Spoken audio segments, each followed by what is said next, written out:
Your safety will always come first, and a COVID-19 vaccine will only be approved by us, the UK's Medicines and Healthcare Products Regulatory Agency, once it has met robust standards on safety, quality and effectiveness. I was vaccinated because I'm a carer. I've had all three and I have the flu one as well. As far as the government is concerned, I believe they are doing the best thing for the nation. I've got an 8-year-old and I just didn't want to catch it where I didn't have to be fair. If this was going to prevent me from having it, then it was all good for me. I wanted to go on holiday. I just thought it was better that I get it done. I wanted to protect other people. The COVID vaccine has been hailed as a medical and logistical success. It's claimed that millions of lives have been saved. But there's growing evidence that the jab can have devastating consequences. They actually told my wife and 2 children they had no hope, and if I did survive, it would be from the waist up.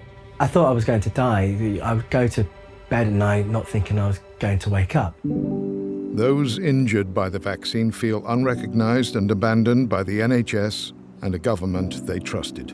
You take one for the team, so I took the vaccine, but now the team's run in the opposite direction. Just to let people know that when it goes wrong, there's like no help at all. The doctors don't know what to do with us. We're literally keeping each other alive. Safety is our watchword, and we are globally recognised for requiring the highest standards of safety, quality and effectiveness for any vaccine.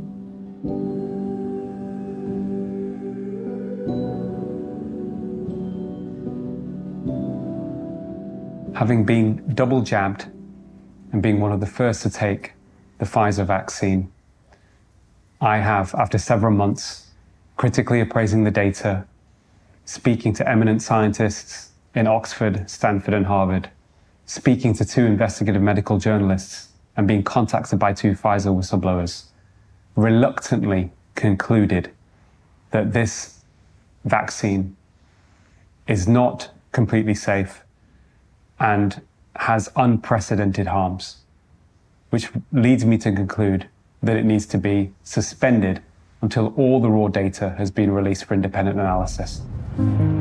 Dr. Malhotra is a respected and influential figure in medicine, and he's not alone in calling for the suspension of COVID vaccines. Many more international scientists are alarmed at what's developing into a global issue. I'm John Bowe, and I'm going to shine a light on an issue that cannot be ignored. Millions of COVID vaccine injuries and thousands of deaths are being reported through official channels all across the world. Our government has been accused of covering up the emerging data and the media of telling only one side of the story. We'll look at how and why.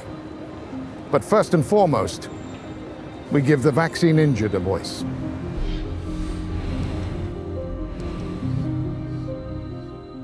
My mum was standing on the drive. She'd been looking after the dogs while we'd been away, and she was talking to the neighbour, and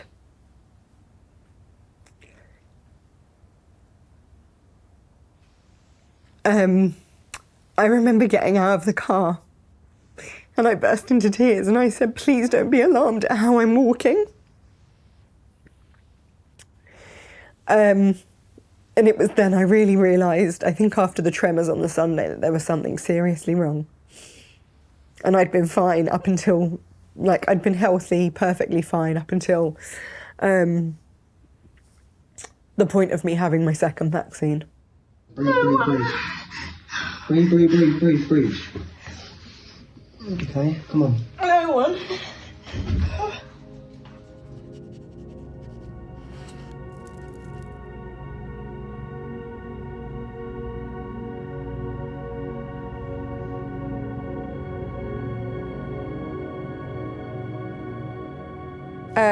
It's really funny because I look at these videos and I watch them and I either get really emotional watching them or I just go, wow, look at how far I've come and look at where I was.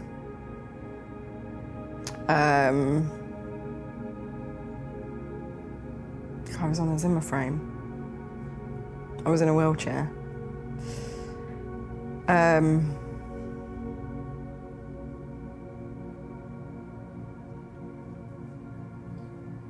kind of feel like I'm looking at somebody else sometimes. And not me.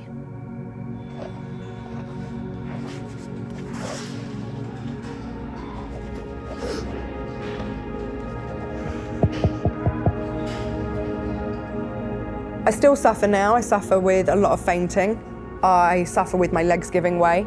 As a result of the damage that the vaccine has done to me, I've ended up registered disabled.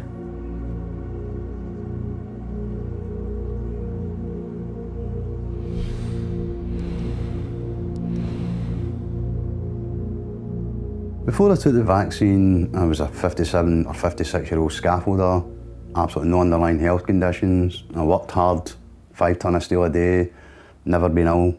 I had a very active private life. I was in a band. I left the band about a year ago, but I still went to about 4 or 5 gigs a week. Nothing now. I don't do any of that anymore. Trying to get into places is not easy, either on a wheelchair or on crutches.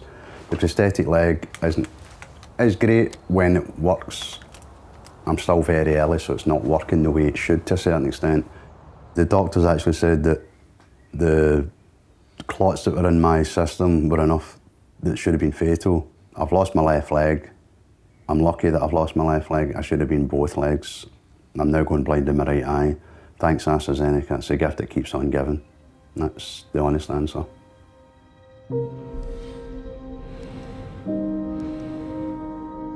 My husband was 32. He was due to start a job at Great Ormond Street Hospital as a senior clinical psychologist. I remember him coming home and saying that he'd been offered AstraZeneca, and he was really excited, really proud that it was a British one. He was funny, he was kind, he was generous, he did everything. You know, he worked 2 jobs and still came home and helped with the children. Even that day, he helped put the kids to bed, you know, when he was having a stroke. He's just my best friend. The last time I saw him was walking towards the ambulance. I must have known on some level that might have been the last time that I was going to see him.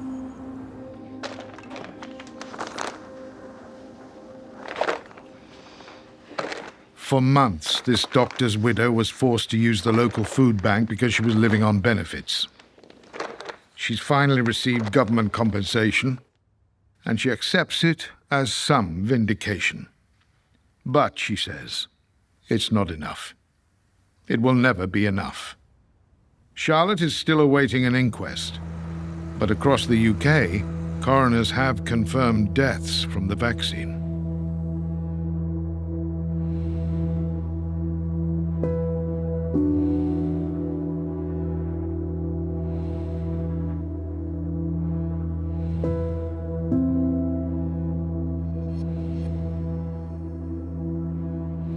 They are usually framed as very rare.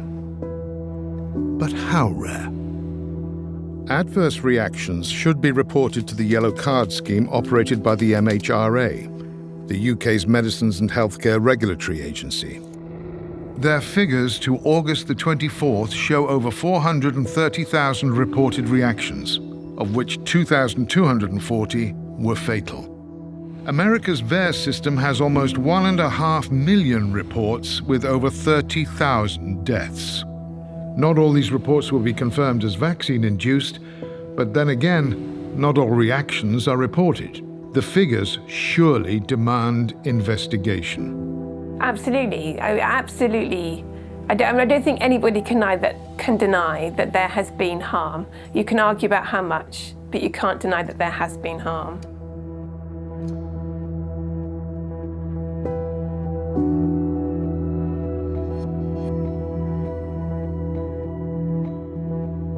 It's just a scandal of such epic proportions that I think people don't know where to begin with it. It's frightening to even approach it. The government is in denial on vaccine injuries, according to one of its own MPs. Other jurisdictions have taken the view that fully compensating those who do the right thing for public health reasons by having a vaccine should be looked after by the state if the consequences of having that vaccine result in disability or injury. This approach is taken in order to promote vaccine confidence amongst those who might otherwise be hesitant about having a vaccine. This government's approach, however, seems to be to try and promote vaccine confidence by covering up the adverse consequences for some of having been vaccinated. Sir Christopher is pursuing a private member's bill, trying to speed up compensation and increase the maximum amount from £120,000. But for the vaccine injured, recognition and a return to good health are paramount. Take Caroline Pover. She runs a pickling business, writes books, and is a public speaker. For 10 years, she supported a village in Japan, which was devastated by the tsunami. And to make her annual visit, she took the jab. My life has completely changed now. It's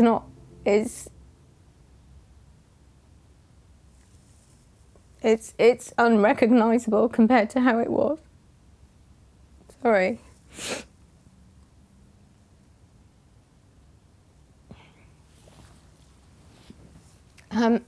For about 5 months, I did hardly anything. I couldn't function at all. I was exhausted constantly.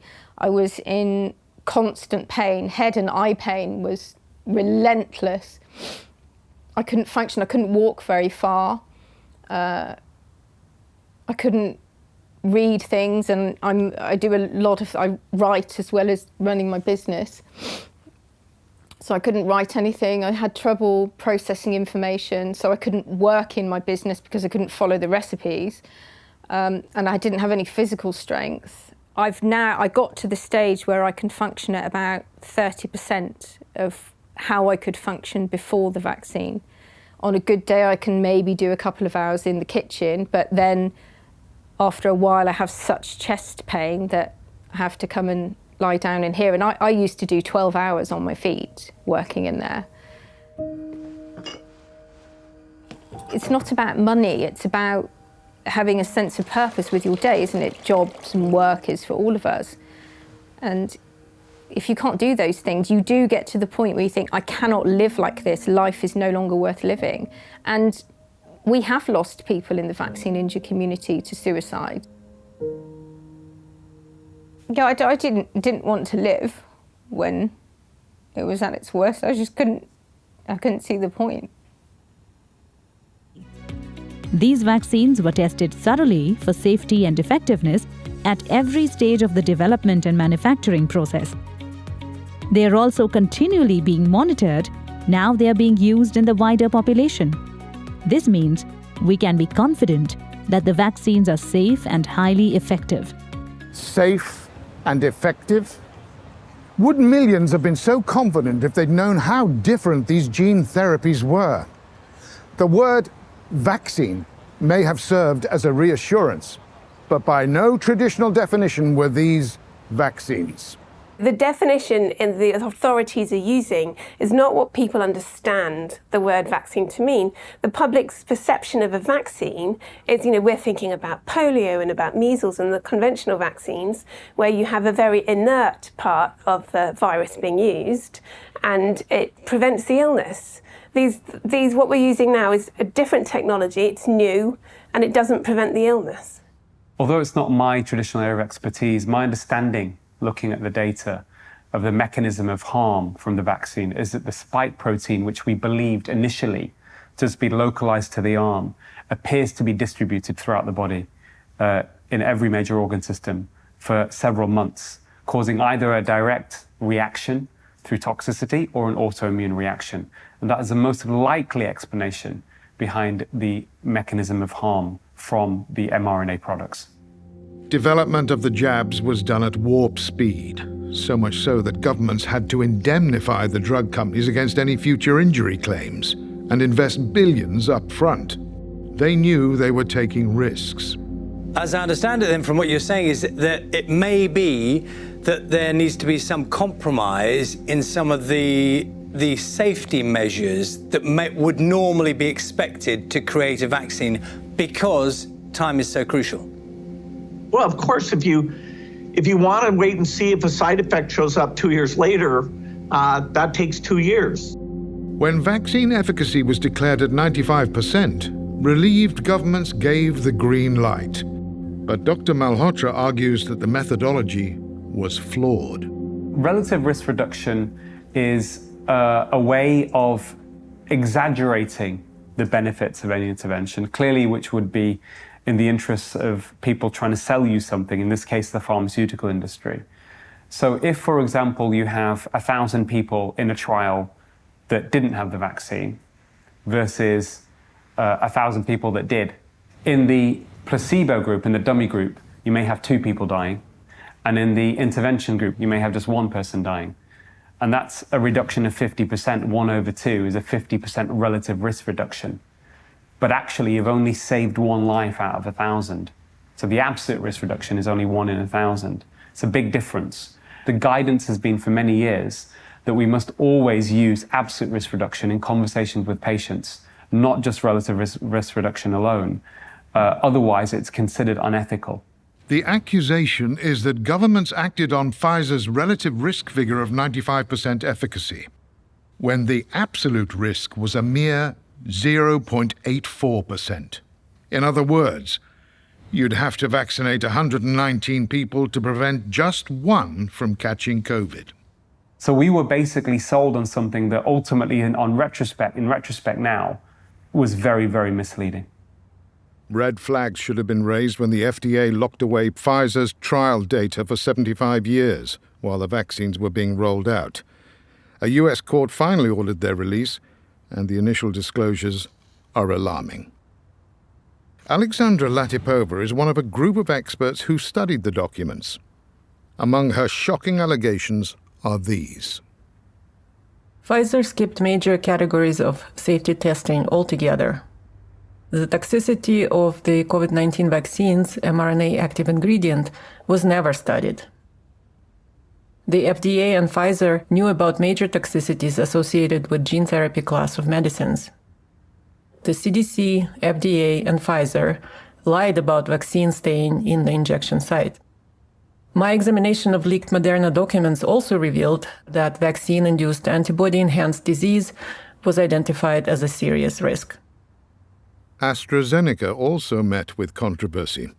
In March 2021, its use was temporarily halted in several European countries because of fears of blood clots. In the UK, it is now not recommended for anyone under 40. We asked the DHSC whether they were aware of allegations of inadequate and possibly flawed trial data. This is not something that DHSC will be responding to. The pharmaceutical companies have also been reluctant to comment. Scientists prefer to emphasize the 20 million lives they claim to have been saved. So the suggestion that the vaccine has saved 20 million lives is really, I think, science fiction, not scientific fact, because the study that comes from is a very poor quality observational study. And when you look at a higher quality level of evidence, in fact, even Pfizer's own randomized controlled trial didn't show any reduction in COVID mortality of statistical significance. It showed no reduction in all-cause mortality.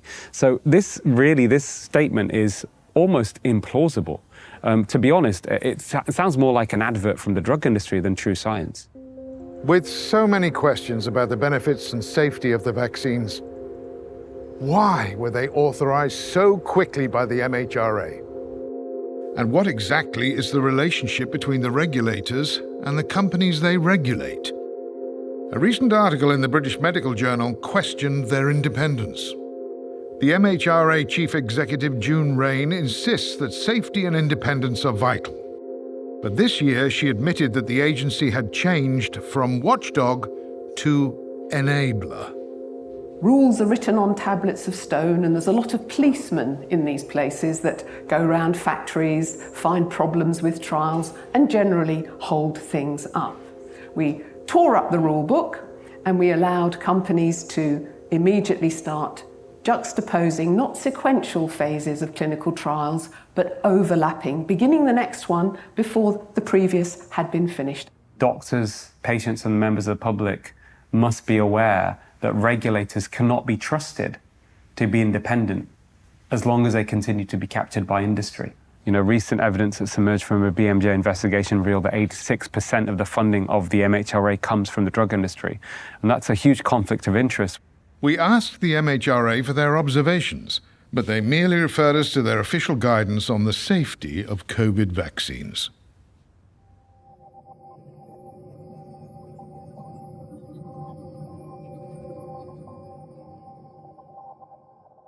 What was happening with informed consent was hugely concerning.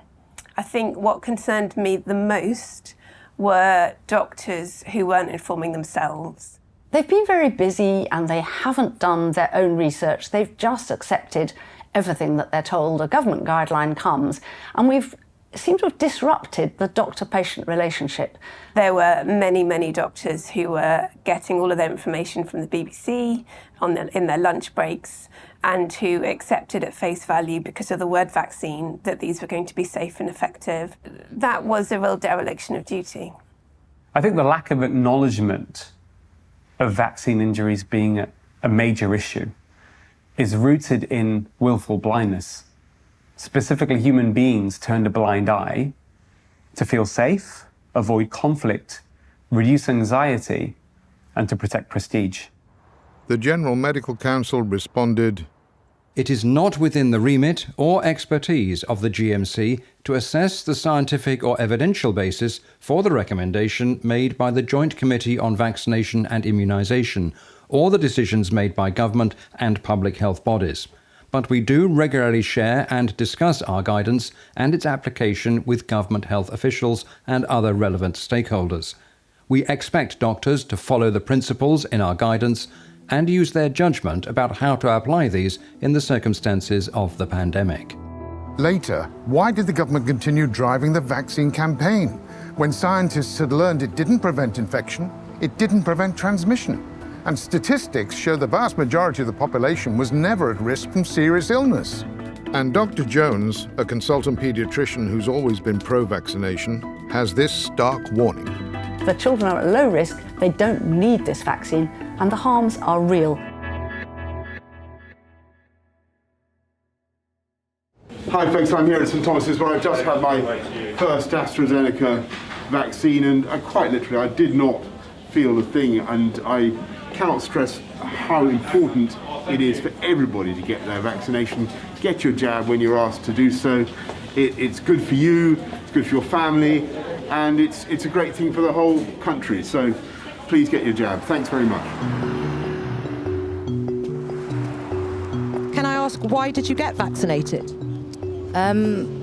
To minimise the threat of COVID on everybody and myself. Well, to try and stop me dying from COVID-19 was a pretty big one. That, and I wanted to go on holiday.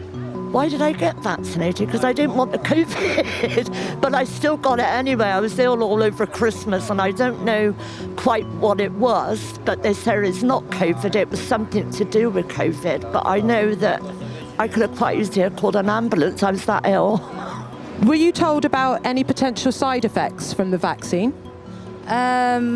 No, and when I did ask, especially about reproductive issues that it may cause in the future, nobody really gave me any answers. And the other thing is, after I've had my vaccinations, I noticed some changes. To be fair, I don't feel that we was given enough information, but because it was such a big outburst, it kind of scared me into having it done, and I've had it done, and luckily I haven't had any bad repercussions from it. Millions of people took the COVID jabs without serious side effects. But for those who did suffer, the physical pain and debility is made even worse by the frustration and mental stress of being ignored. They feel neglected by the NHS, misunderstood by the public, and betrayed by the government.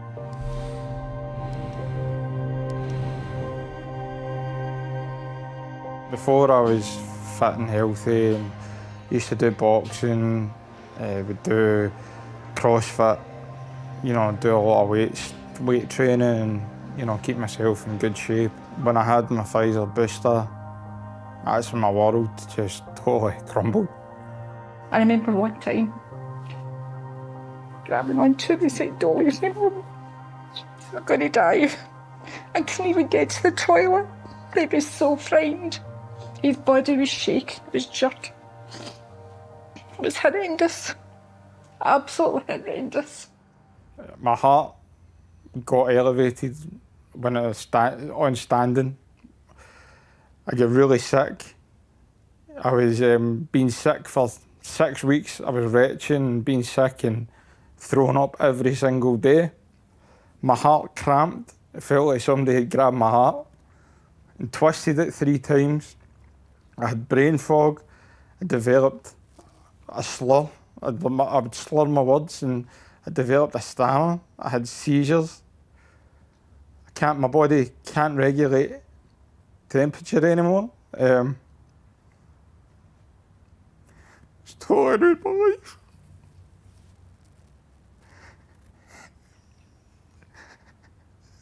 my life. This is my life now.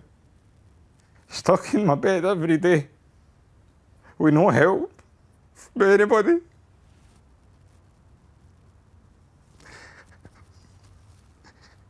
It's not a life form, it's an existence, and nobody. I tell you, if I could hold a Boris Johnson, I would tell Boris Johnson exactly what I think of him. Help these kids, help them. Help these people that are injured. But I can't live like this. I can't live my life in my bed. I'm only 36 years of age. I'm supposed to be getting married this year.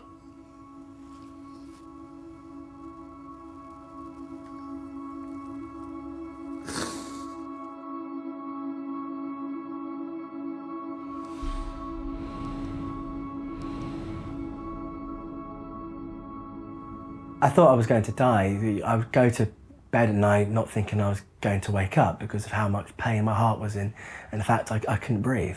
80, Max and Katie Harrison. Congratulations.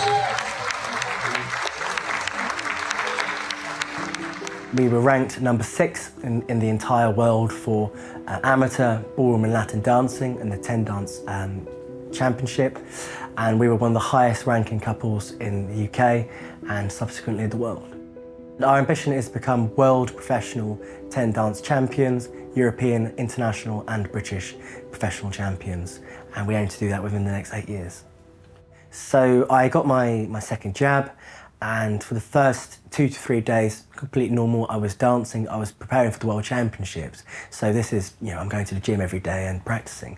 After the 4th and 5th, I started getting a small pain in my heart, and I thought it was just genuine heartburn. I was still dancing, and I'm told now that that could have been very dangerous and caused long-term health problems because of what could have happened. Originally it was pericarditis, and I was then told just before Christmas, actually it's perimyocarditis. So it's actually worse because I've got pericarditis and the myocarditis damage. So I have scarring on 3 parts of my heart, and still the lining and muscle of my heart has got the inflammation, which constricts it. So that's when my heart rate goes up, that's what's constricting my heart and stopping me from breathing. I don't trust myself, I don't trust my body. I don't know what my heart's doing. I can have a small pain now and 10 seconds I'm going to be on the floor. That's just the consequences of what's happened. Music's a very beautiful and powerful thing if you understand it and if you enjoy it. And just to be able to go onto the floor and do what I think I was born to do in front of thousands of people, it's the most special thing in the world.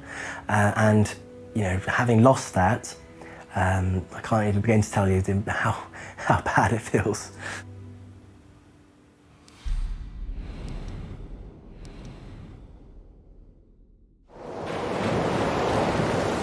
We're at Portals Bays with experienced Mallorca, and we're about to jump off this cliff.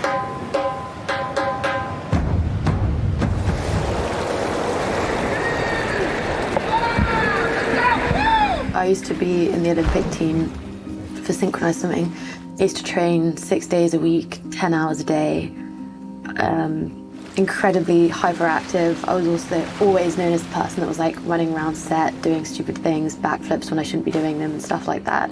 I'd go out and party and dance with my friends, and then I'd be back home at 7 a.m. and then shooting a commercial at 10 a.m. So really pushing my limits. The industry required me to be double vaccinated to work on films, and I immediately regretted it. As soon as she put it in my arm, I just thought, well, what have I done? Over that period of 2 weeks, I just got worse and worse and worse and worse. And eventually this awful headache that was like someone was actually inside my skull, like pushing out. I can't explain how awful it was, and I was dizzy. I was literally crawling. Like,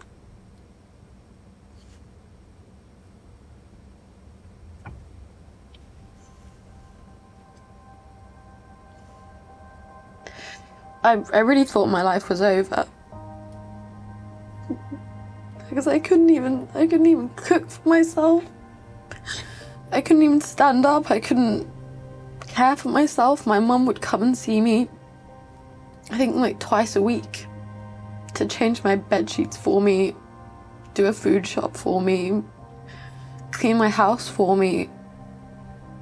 I just couldn't do anything at all. But I just thought, this isn't living. If the rest of my life is going to be like this, then I would rather not be here. But it was in the sense of desperation for help. And I wouldn't have had those feelings. My mind wouldn't have gone there if if someone had just said, I see you, I'm going to help you. Those who were in perfect health before their vaccine have encountered too much ignorance and scepticism when seeking medical help. For some, their GPs have refused to engage, and that has reached the extent that they are made to feel gaslighted, Madam Deputy Speaker, with their physical pain being dismissed or explained away as mental illness. How insulting and humiliating is that, and how at odds with the principles of the National Health Service? It was the most terrifying experience to be told that what's going on with you is psychological and that it's not physical when you're in physical pain. Genevieve and many of her fellow vaccine injured have spent thousands of pounds seeking treatments. They'll try anything to help ease their pain and disabilities. I found a private phlebotomy service, and she comes to the house and she takes a pint of blood out, and literally sit here, she takes a pint of blood out, and I come alive again, and I'm me again. I can talk properly, I can move properly, my body feels different, everything feels different. Come through. I did a series of oxygen therapy treatments with Janie at the Wellness Lab. I'd come into the oxygen therapy and I'd have a migraine and I'd leave without one and feeling like so much better. I'm very fortunate in the fact that I'm 70% recovered. I'm back working, just pacing myself, but there's no such thing as autopilot, there's no such thing as easy. For John Watt, just making the journey for treatment is a trial. Like many of his fellow sufferers, he has POTS, postural orthostatic tachycardia syndrome. A walk of just 20 meters is enough to send his heart rate soaring. So it's 134, 135. I can only stand for 3 minutes, 5 minutes, and then I start to black out, you know? So that's why I'm always having to lie down in that as well. He's trying a course of treatment called Goldic, where blood is taken from the arm, infused with gold particles, and then spun to remove the reactive cells. We're out tens of thousands. My husband and I were getting ready to remortgage your house to get more treatment for him. He said every single treatment we can possibly give him to get him better. It's important to note that John suffered a heart attack before getting any of his jabs. But he was back in the gym and back to health, taking his first 2 jabs without problems. It was after the Pfizer booster that he collapsed. In regards to people getting their vaccine, that's their choice. I've never told anyone not to get their vaccine. But just to let people know that when it goes wrong, there's like no help at all. And I'm being serious, like you don't have any help at all. They'll use your mental health against you. Georgia Siegel also paid for private Goldic treatment and had some encouraging results.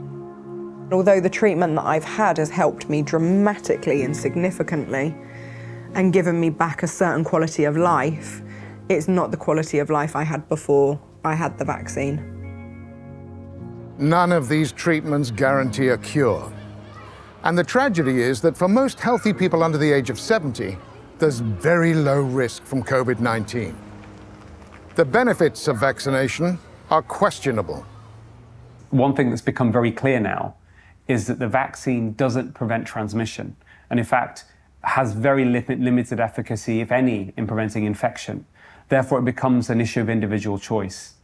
And certainly, when you look at age groups that are under 70, the harms clearly seem to outweigh the benefits for most people.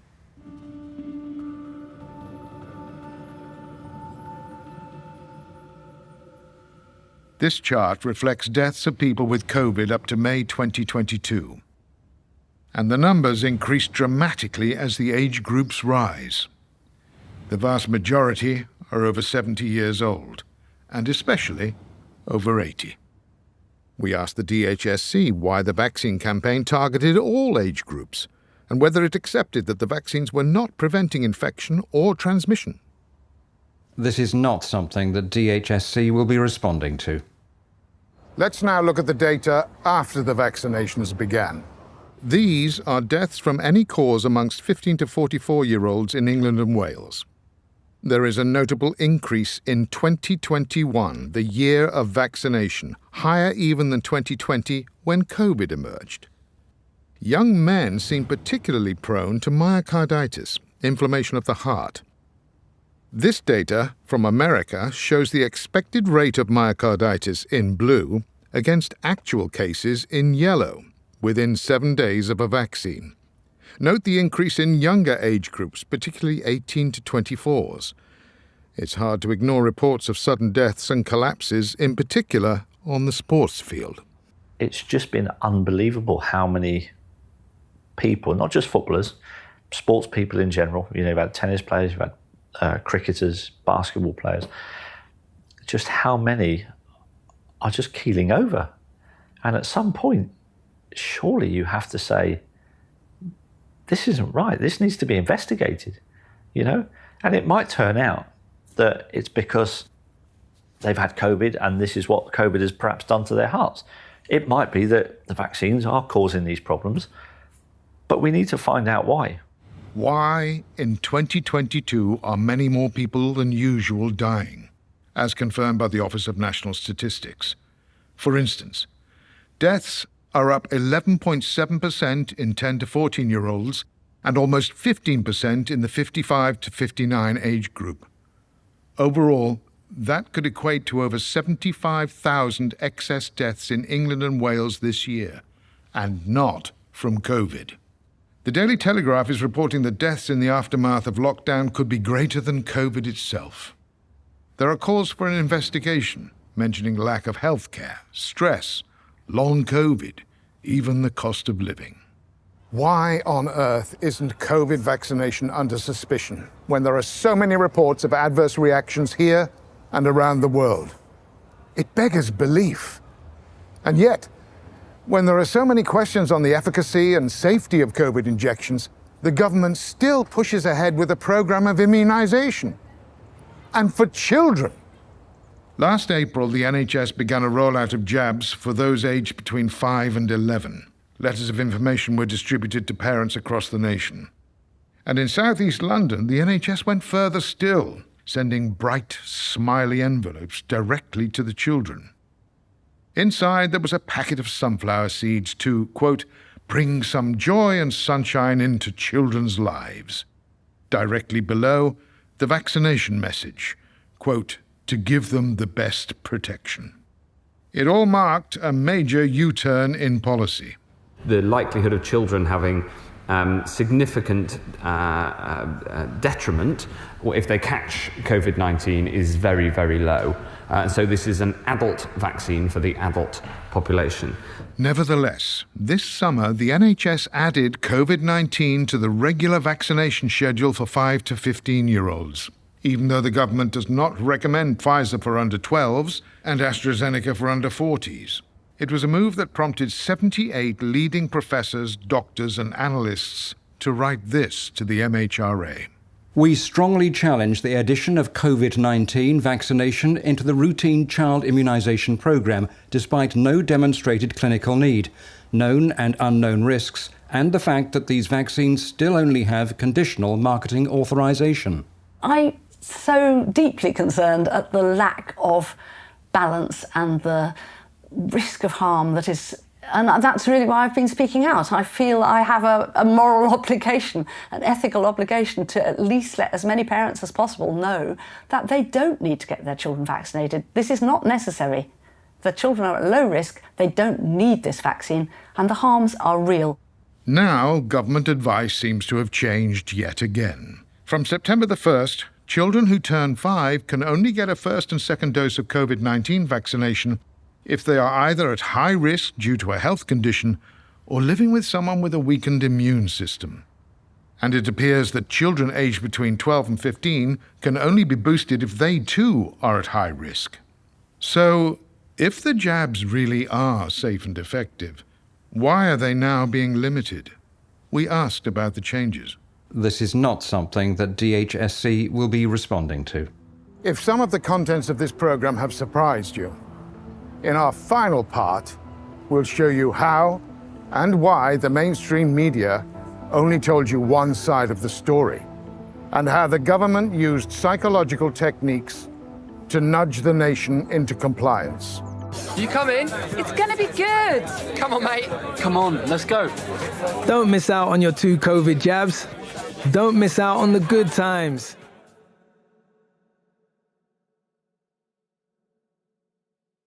When they went for their jabs, those who were injured thought they were doing the right thing in following government instructions.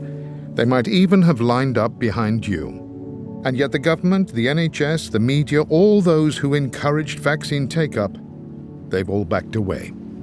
So people have had to help themselves through groups like UKCV Family, VIB UK, and others. My charity organisation for the vaccine injured has created a call centre to support people.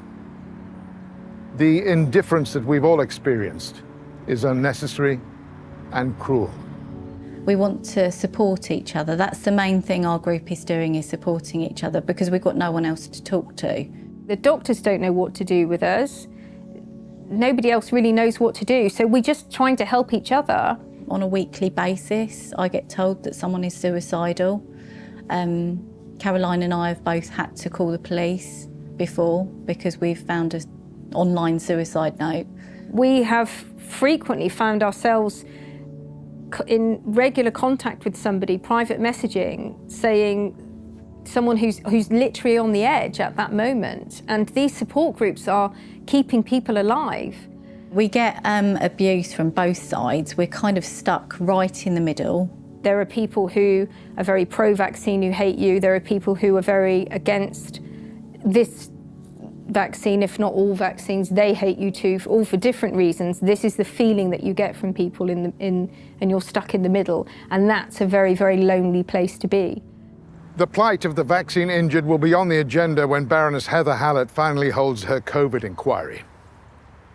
But she must also investigate SAGE, the government's scientific advisory group, and especially their so-called nudge unit, otherwise known as Spy B.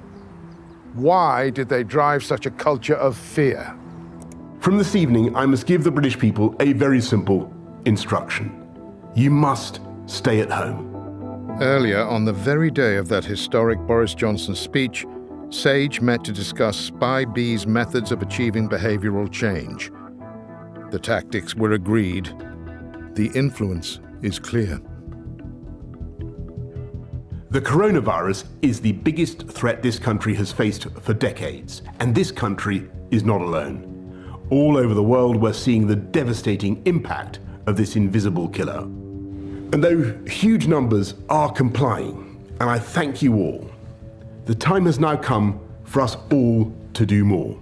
You should not be meeting friends. If your friends ask you to meet, you should say no. You should not be meeting family members who do not live in your home. You should not be going shopping except for essentials like food and medicine. And you should do this as little as you can. If you don't follow the rules, the police will have the powers to enforce them, including through fines and dispersing gatherings.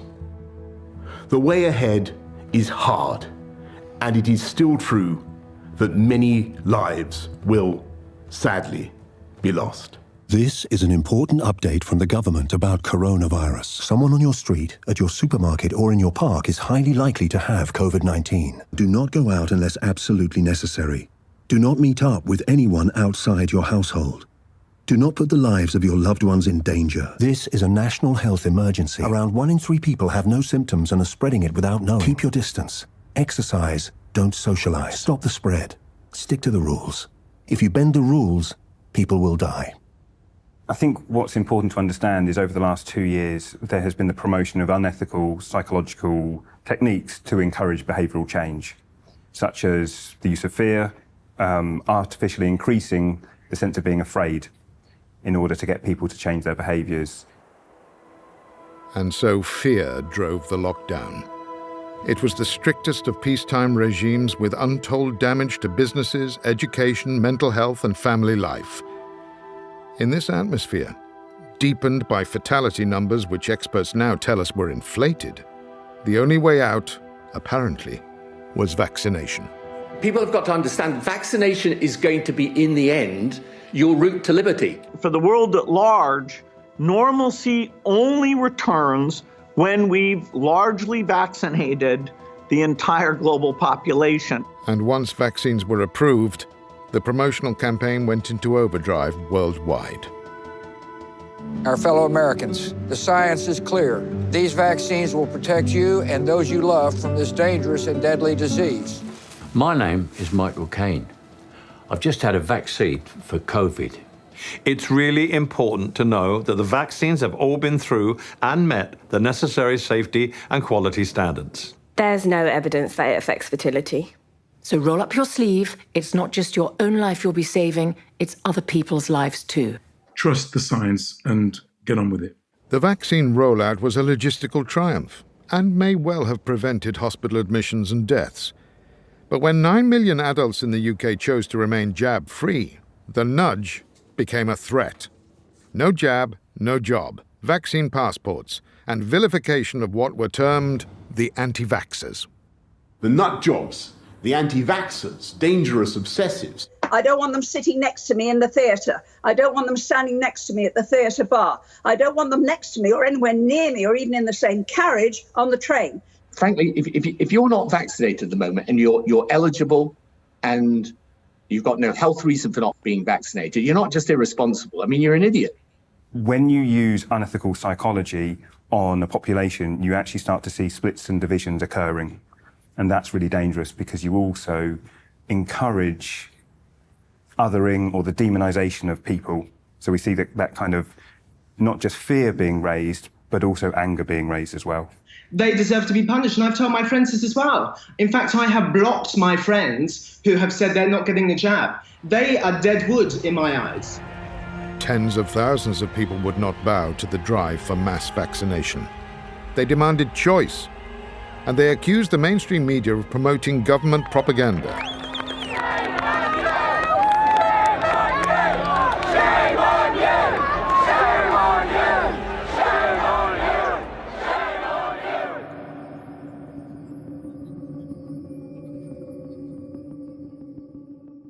Let's return to the SAGE playbook. It says, use media to increase a sense of personal threat, a sense of responsibility to others, and to promote positive messaging. Immediately, the regulator Ofcom asked broadcasters to take note of the significant potential harm that could be caused by material misleadingness in relation to the virus or public policy regarding it.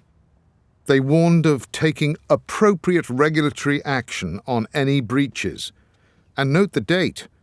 It's the same day the SAGE document was approved and the Prime Minister spoke to the nation. Cue the BBC.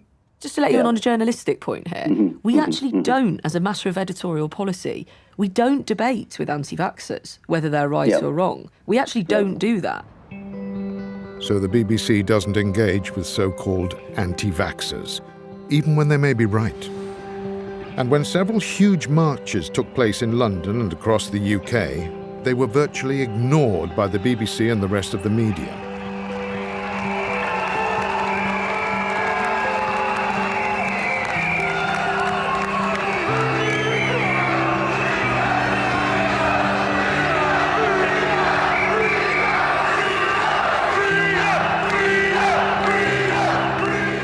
These are the images they didn't want you to see, the story they didn't want you to know. Tens of thousands of citizens from all walks of life raising genuine concerns. The people the media painted as dangerous anti-vaxxers.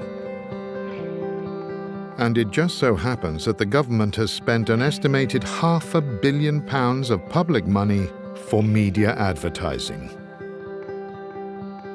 Then there's the Trusted News Initiative, which the BBC says is an industry collaboration of major news and global tech organizations working together to stop the spread of disinformation.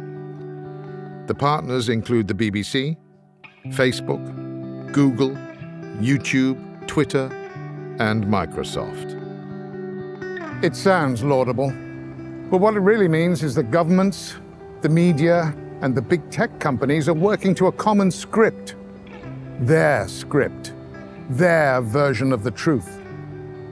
We asked the BBC what happened to free speech, balanced reporting, and impartiality. I'm afraid we won't be commenting. The real truth is that anybody who questions the official narrative is generally suppressed and cancelled or labelled as a spreader of disinformation on social media. And that includes eminent scientists, doctors, and disgracefully, the vaccine injured. We had thousands of people on that support group all over the world who were vaccine injured, and we got shut down by Facebook. And I was quite shocked that that could happen. Your story is misinformation, you're anti-vaccine, you're anti-science, you know, you're killing people. I've been told that. You're killing people telling your story. People won't take the vaccine if you tell your story. Please be quiet. This conspiracy of editorial control between mainstream and social media is stifling democratic discussion.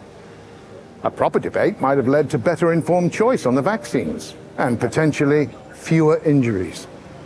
Instead, we've been subjected to psychological pressure under that dubious mantra, safe and effective. Proper, balanced science must come to a sound conclusion. We need to know the truth.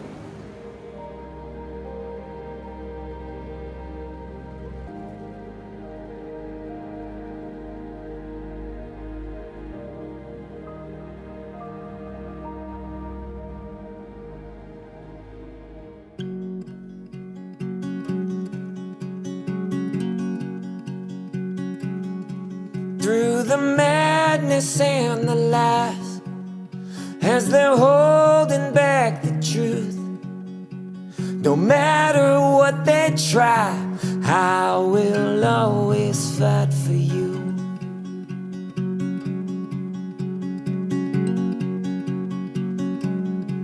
I will save your innocence. They are trying to remove.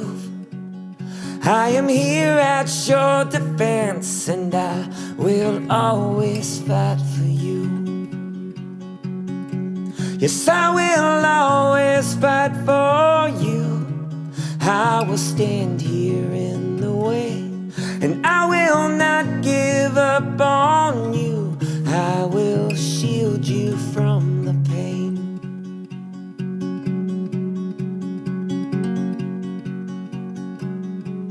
In the battle on the field, there is evil on the move, but I hope that you can feel that I will always fight for you.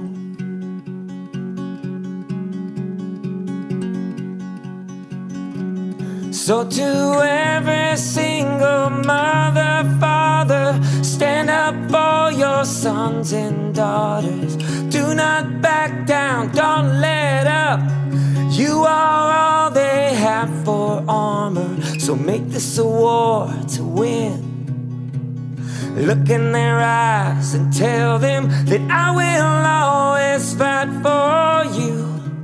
I will stand guard at the gate, and I will not give up on you. I will stop each shot they take.